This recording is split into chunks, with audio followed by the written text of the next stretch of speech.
Okay, hi, I'm Christoph. I have a startup, and the startup is called Berlin. And what we do is we offer startup home as a service.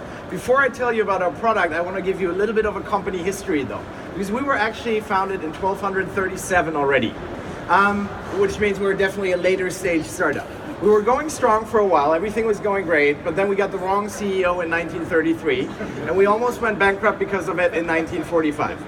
Thankfully, we got investors to bail us out, they got rid of the old CEO, and they gave us a new lease on life. But then what happens with investors, they start fighting, and they disagree on stuff. So for a while, we actually had to do two products, one for capitalists and one for communists, which is terrible because as a startup, you need to focus on one thing. Correct? So we were very happy when in 1989 this ended, we got new investors yet again, and we started working towards the vision we have for our product today. So what is the problem that we're solving with our startup Berlin? Well, if you're an entrepreneur anywhere in the world, but maybe even in the US, things are going great, you're part of the greatest ecosystem for startups anywhere on the planet, you have built your team, you've found great mentors, maybe you even found an affordable place to live in the Bay Area, which is really, really hard, and then disaster strikes. This guy becomes president. Now what do? You obviously have to leave the country, that's for sure. But your first thought might be Canada. Why Canada? Because you already love their music. You know you could send epic selfies with Mounties in the background to all of your friends. But really Canada, I don't think it's ideal because do you want this as part of your life? They're crazy about hockey. Do you think this is really food? Do you know half the country runs in French? Do you really want to deal with that? And doesn't this at least scare you a tiny bit? It would scare me. So Canada, not an option. What is the option? Europe. Or more specifically, the EU. The second biggest market in the world.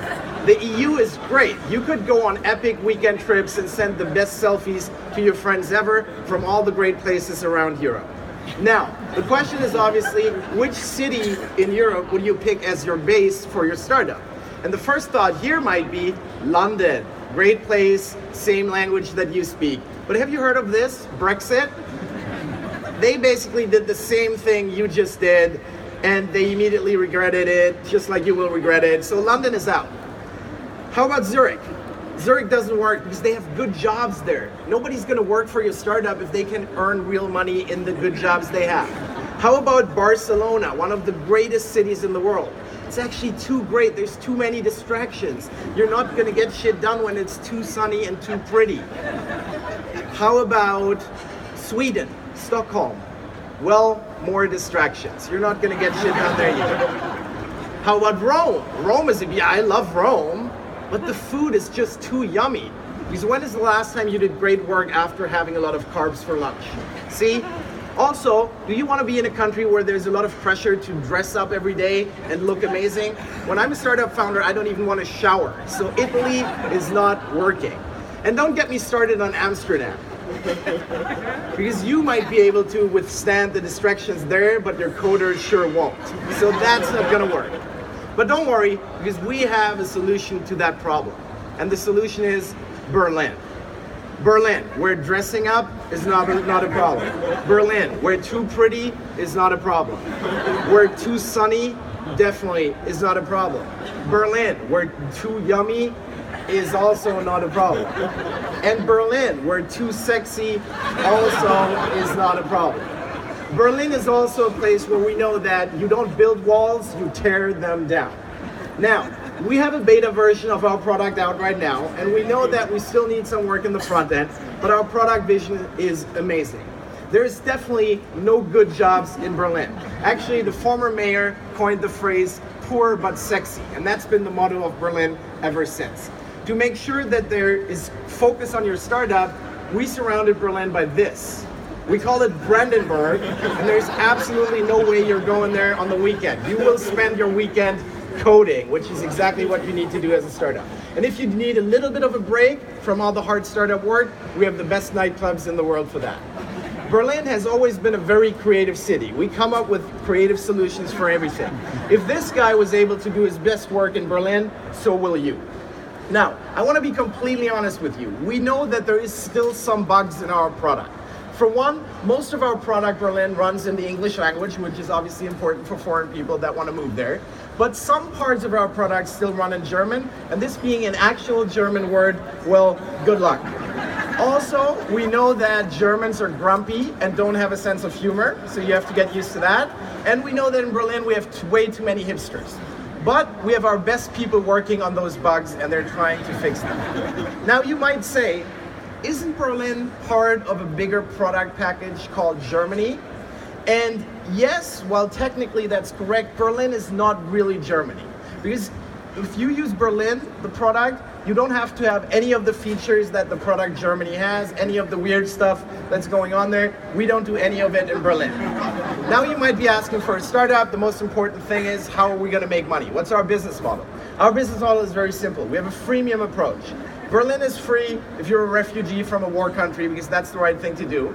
But if you're coming because of Trump being the president, you have to pay for it. And we have two main revenue streams. One is we have in-city purchases. So from soft drinks to haircuts, we'll sell you anything. We take a small commission on it. And if you're successful and you exit your startup, we will take 50% of that, and we call it taxes. Now, 50%, you're asking? Yes, 50%. It's like this guy runs our country. Here is a little look at the competition. I think you can see quite clearly where Berlin is beating everybody else. Do we have any traction? Do we have any traction? Yes, Berlin has already about 3,000 tech startups. And you might ask, are they any good? And I'll tell you, they're fucking great.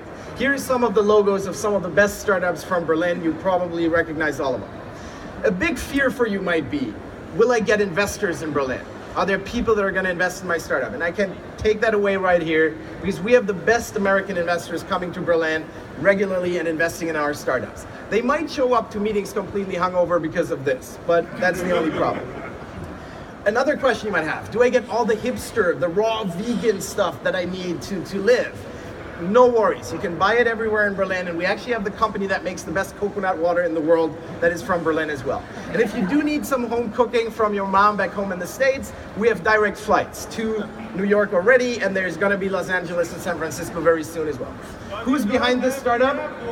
We don't have an airport. I don't know what you're talking about. An airport is not an issue that I've ever heard about in the context of Berlin. Here's our team. We have great people running this, and we have a great advisory board that's supporting us along the way. Now, the question is this a real offer to our American friends? Because we know what happened yesterday night. I did this presentation for the first time a couple of weeks ago as a joke. It wasn't meant to actually happen. Now it's actually happened.